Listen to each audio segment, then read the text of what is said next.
అంతేగాని దాన్ని ఏదో మారుస్తాము మళ్ళీ కమిటీ వేయడంలో ఆంతర్యం ఏంటి అనేది. ఒక్క నిమిషం, మనతో మాట్లాడడానికి ఎస్వి మోహన్ రెడ్డి గారు ఉన్నారు, మాజీ వైఎస్ఆర్సీపీ ఎమ్మెల్యే. మోహన్ రెడ్డి గారు నమస్తే అండి. నమస్కారం అండి. మోహన్ రెడ్డి గారు, పెద్ద చర్చ నడుస్తోంది. అసలు సిట్ రిపోర్ట్ లో ఏముంది? నెయ్యిలో కల్తీ జరిగిందా జరగలేదా, అసలు నెయ్యే కాదా, దాంట్లో ఫ్యాట్స్ ఏమైనా కలిసా లేదంటే కెమికల్స్ ఏమైనా కలిసాయా అనేది. సిట్ రిపోర్ట్ లో ఇచ్చింది, దాంట్లో కలిసినట్లు ఉంది, దాంట్లో కొద్దిగా అడల్ట్రేషన్ జరిగింది, అది ఏ స్థాయిలో జరిగింది, ఏం అడల్ట్రేషన్ జరిగింది అనేది ఆడియో పెంచురా, సమ్ కెమికల్స్ అంటున్నాను.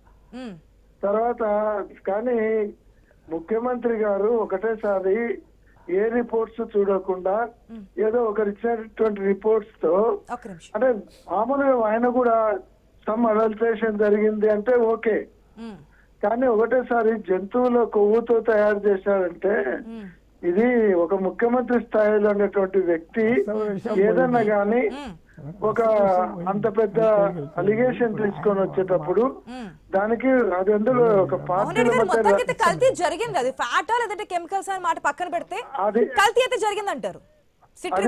అది పూర్తిగా వాళ్ళు చెప్పిన దాంట్లో కల్తీ జరిగినట్లు అనిపిస్తుంది అన్నారు. సరే, అది ఎంతవరకు అనేది తర్వాత. కానీ ఇక్కడ మేజర్ ఏమంటే ఒక ముఖ్యమంత్రి స్థాయిలో ఉన్నటువంటి వ్యక్తి ఒక రిపోర్ట్ 4 సార్లు వెరిఫై చేసుకోవాలి, దాన్ని కన్ఫర్మ్ చేసుకోవాలి, చేయకుండా అంత ఈజీగా. మీరు ఫ్యాట్ గురించి మాట్లాడుతున్నారు, క్లియర్ కట్ గా చెప్తున్నారు. ఒక ఎక్స్ఎమ్మెల్యేగా ఉండి సిట్ నివేదికలో, ఏదైతే సిబిఐ సిట్ నివేదికలో కలిసింది అని అనుమానాలు ఉన్నాయి, ఇది నెయ్యి కాదు కెమికల్స్ కలిసాయేమో అని అనుమానం ఉందని. మరి కాదు ఎట్లా నిర్ధారించేస్తారు? ఏమి చెప్పలేదు, ఏమీ లేదు, అసలు కల్తీయే జరగలేదు. కల్తీ అనుకుందాం కొద్దిసేపు, నకిలీ లేదంటే కల్తీ ఏదో జరిగింది, దాంట్లో కెమికల్స్ కలిపారు అనేది ఉంది కదా, జరిగిందని అనుమానాలు ఉన్నాయి అంటున్నారు. కెమికల్స్ కలిసా అంటున్నారా?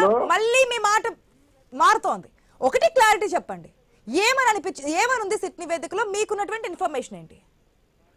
సిట్ నివేదికలో కల్తీ జరిగిందనేటువంటి అనుమానాలు ఉన్నాయి. అది ఏది కల్తీ జరిగిందనేది ఇంకా రావాలి రిపోర్టు, అది చెప్తా ఉన్నాను. రెండోది ఏమంటే ఈరోజు ఇంకొకటండి, ఈరోజు శ్రీశైలంలో మా కర్నూలు జిల్లాకు వచ్చినారు ముఖ్యమంత్రి గారు. ఈరోజు కర్నూలు జిల్లాలో మాట్లాడుతూ శ్రీశైలము ప్రసాదంలో కూడా కల్తీ జరిగింది, బాత్రూమ్లు కడిగేదానికి వాడే కెమికల్స్ ను శ్రీశైలం ప్రసాదంలో వాడినారని ఈరోజు శ్రీశైలానికి సంబంధించి అది కూడా మాట్లాడారు. అంటే నేనేమంటా అంటే ఇవి సెంటిమెంట్ కు సంబంధించినటువంటి విషయాలు మాట్లాడేటప్పుడు చాలా జాగ్రత్తగా మాట్లాడాలి. అసలు ఏది కాదంటే ఎట్లాగనేదే పాయింట్. ఒక ముఖ్యమంత్రి స్థాయిలో మాట్లాడితే ఎట్లా? ముఖ్యమంత్రి మాజీ ముఖ్యమంత్రి